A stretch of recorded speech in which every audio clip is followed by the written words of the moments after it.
why am I gonna mess with this? Ugh. Hello YouTube, this is my third attempt at making this video.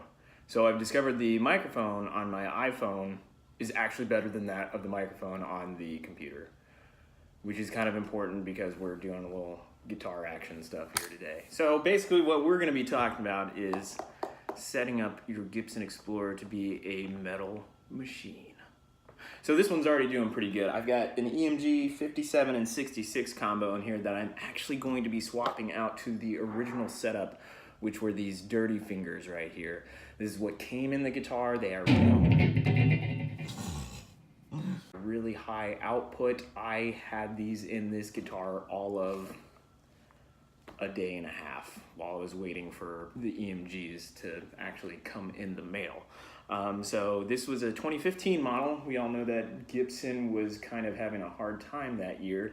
Luckily, this is one of the models that was relatively untouched. They didn't put the goofy robot tuner on the headstock. The neck wasn't huge and fat. So this is very basic Gibson Explorer. One of the unique things are the inlays. This is not on very many Gibsons that you'll see. There is a few models where they have the kind of double diamond inlays. It has a rich light fretboard, which some people are not a fan of, but I'm seeing it become more and more standard. It's basically just pieces of paper that are compressed together and then glued. So it's still kind of made out of wood, right? Anyways, so you've got binding around this as well. It's impossible to see because the whole theme of the guitar was the blackout guitar to be awesome and sinister, I think the Gibson website itself said. So one of my favorite guitars, you can see peeking over my shoulder there, I've got a Gibson SG and a Gibson Les Paul Standard from 2017, which is a great axe. It's what I go to for when I'm playing like cleaner stuff or, you know, like metallic riffs and stuff like that. Whenever I'm doing some of the newer stuff that I like to play, I do bust out this guy quite a bit. Some of my biggest influences right now are actually Rob Chapman and Brendan Small. Brendan Small actually got me back into guitar playing. I played all through high school and then it kind of waned off as a hobby, and then I got way back into it as soon as I saw the first episode of Metalocalypse. I was like, I have to play this shit on guitar. So it was very inspiring to me. So we'll go ahead and do like a little sound comparison. We'll spend a little time in the clean channel just because, you know, it's a metal guitar. You don't play the clean stuff on it. Just for comparison between the pickups.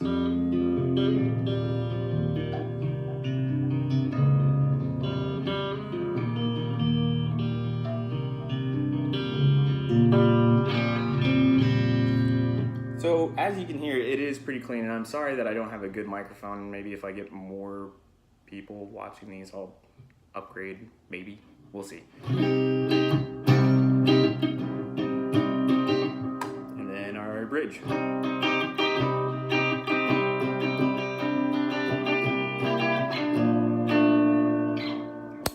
Fun little jazz thing.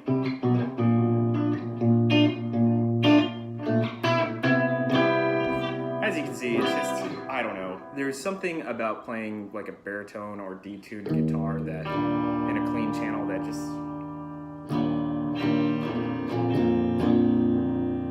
I just don't like it. It's that simple. So let's go ahead and get into the cool stuff.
So yeah, it's a great sounding, awesome guitar.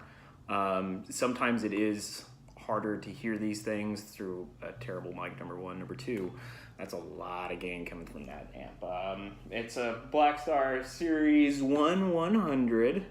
You can kind of see it over my shoulder there. The gain knob is just past 12 o'clock. So you can tell that it's just fucking loaded with it. I mean, that's what Blackstar does, right? I like Blackstar amps. I know it's kind of controversial just because they have a particular sound about them to where it's kind of like almost a cocked on wah pedal. Like imagine turning on your wah and just leaving it there without manipulating it at all. And that's kind of the sound that you'll get from a Blackstar. I have become a huge fan of it. At first, it took a little bit to get used to, but it worked out for the better because now I love it.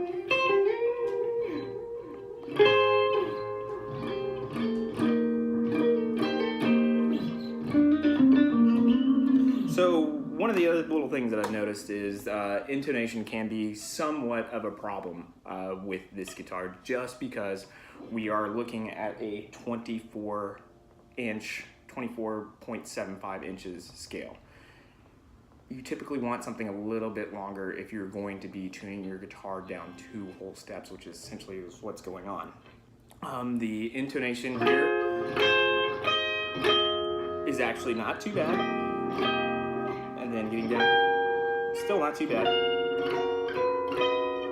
Terrible chord choice, but here's a little example. Here, I'll bust out a little bar chord if my fingers barely fit. So you can see it's still really in tune, which is good. The problem is this C string right here, your 6th string.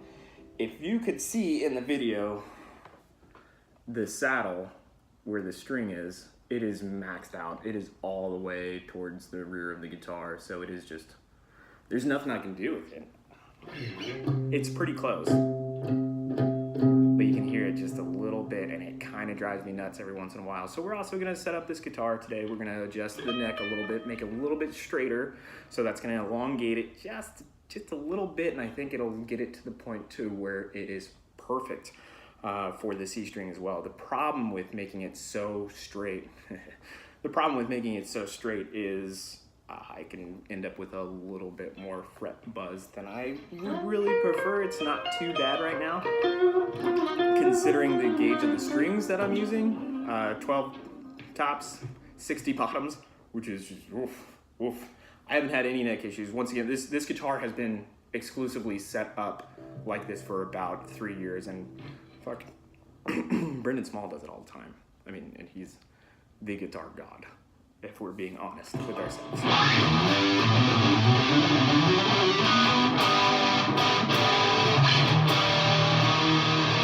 And one of the things that I am a little nervous about, actually, about changing the setup on this guitar is the tones I get from these pickups are just fucking crazy. It's cool. It sounds something like I can't even describe it. It's a great sound, just this chord itself. So we'll see. We got a couple little bass line recordings in there, so we're gonna go ahead. I'll do a little gear review and everything. This is gonna be kind of a longer video. But yeah, we'll get this guitar thing rolling now. And I'll take little shots and put it in there for you. Little guitar setup video. Okay, YouTubes. We've got the guitar ready for operation.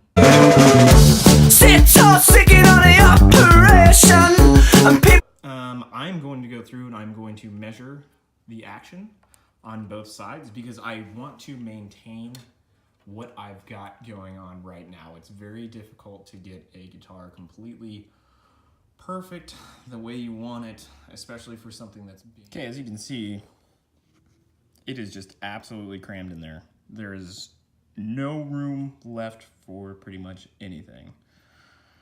Yeah, because it was never designed to have that, number one. Number two is because of this stupid, ridiculous solderless system that I really just can't stand. So it's coming out. I hope I don't regret it because it's going to be a pain in the butt if I want to put it back in.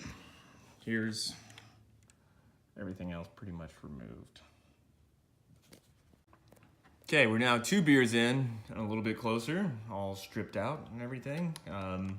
One of the smarter things I did when I was changing out the pickups was I left the stock harness mostly wired and ready to go. So really, my amount of soldering is going to be pretty minimal. You can see here that I've just basically got the ground wire and then the switching and the output wire to solder back on there along with the pickups. So I'm pretty pleased with myself that I had some kind of foresight on that one. Okay, first little snag. Unfortunately, I was trying to do this without taking off the pick guard, but it didn't happen. So I had to take the pick guard off so I can route the wiring for the pickups themselves through the cavity here. This makes me a little sad each time I see it, just because it's such a large amount of wood that's been ground out of this thing. I wish they had more of a tunneling kind of thing going on like what they do with the Les Pauls, but they also weight relieve the Les Pauls, and it has a maple top, whereas this is just straight up mahogany, which is where it gets its nice warm sound. You don't get that poppiness from the maple top there. Teach.